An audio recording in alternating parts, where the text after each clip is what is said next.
जय श्री कृष्ण। राधे राधे। क्या आपने कभी ऐसा महसूस किया है कि फैसला सही है लेकिन शरीर साथ नहीं दे रहा? अर्जुन के साथ भी यही हो रहा है। कुरुक्षेत्र की रणभूमि में अर्जुन अपने सामने अपने ही मित्र, गुरु, भाई और सगे संबंधियों को देखकर पहले ही भीतर से टूट चुके थे। अब श्लोक 28 में वो कहते हैं कि अर्जुन उवाच दृष्ट्वेमं स्वजनं कृष्ण युयुत्सुं समुपस्थितं सीदन्ति मम गात्राणि मुखं च परिशुष्यति। अर्थात अर्जुन ने कहा, हे कृष्ण, इस प्रकार युद्ध की इच्छा रखने वाले अपने मित्रों तथा संबंधियों को अपने समक्ष उपस्थित देखकर मेरे शरीर के अंग कांप रहे हैं और मेरा मुंह सूखा जा रहा है। इसका तात्पर्य यह है कि यथार्थ भक्ति से युक्त मनुष्य में वे सारे सद्गुण रहते हैं जो सत्पुरुषों या देवताओं में पाए जाते हैं, जबकि अभक्त अपनी शिक्षा तथा संस्कृति के द्वारा भौतिक योग्यताओं में चाहे कितना ही उन्नत क्यों न हो, इन ईश्वरीय गुणों से विहीन होता है। अतः स्वजनों, मित्रों तथा संबंधियों को युद्ध भूमि में देखते ही अर्जुन उन सबों के लिए करुणा से अभिभूत हो गया जिन्होंने परस्पर युद्ध करने का निश्चय किया था। जहाँ तक उसके अपने सैनिकों का संबंध था, वह उनके प्रति प्रारंभ से दयालु था,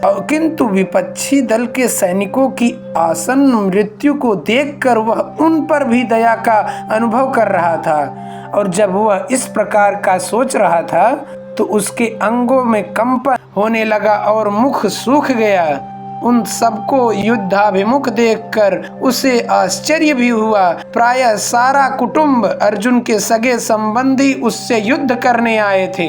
यद्यपि इसका उल्लेख नहीं है, किंतु तो भी सहज अनुमान लगाया जा सकता है कि न केवल उसके अंग कांप रहे थे और मुंह सूख रहा था, अपितु वह दयावश रुदन भी कर रहा था। अर्जुन में ऐसे लक्षण किसी दुर्बलता के कारण नहीं, अपितु हृदय की कोमलता के कारण थे, जो भगवान के शुद्ध भक्त का लक्षण है। अतः कहा गया है, यस्यास्ति भक्तिर्भगवत् चिंतना सर्वै गुणस्तत्र समासते सुराः हराव भक्तस्य कुतो महद्गुणा मनोरथे न सति धावतो बहि। मनोरथे न सति धावतो बहि।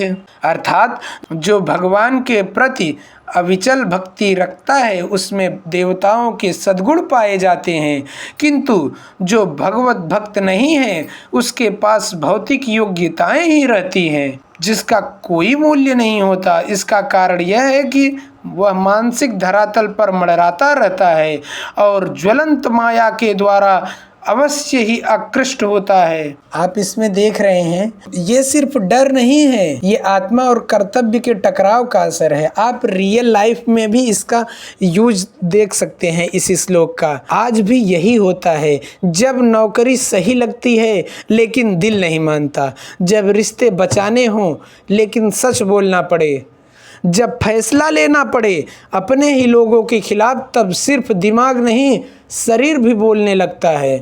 हाथ कांपते हैं, दिल तेज धड़कता है, नींद उड़ जाती है। यही अर्जुन की अवस्था है। और गीता यहाँ सिखाती है कि सच्ची संवेदना कमजोरी नहीं होती, यह उस व्यक्ति का लक्षण है जिसके भीतर करुणा जीवित है। अर्जुन डरपोक नहीं थे, वे अत्यधिक संवेदनशील और धर्मनिष्ठ थे। लेकिन यही कहानी खत्म नहीं होती दोस्तों। अगले श्लोक में अर्जुन कहते हैं, अब मैं खड़ा भी नहीं रह पा रहा हूँ। श्लोक 29 में अर्जुन पूरी तरह टूट जाते हैं। वहीं से गीता का सबसे गहरा मोड़ शुरू होता है। अगर आप इस युद्ध को समझना चाहते हैं तो अगले एपिसोड में को मिस मत कीजिएगा। तब तक के लिए जय श्री कृष्णा। राधे राधे।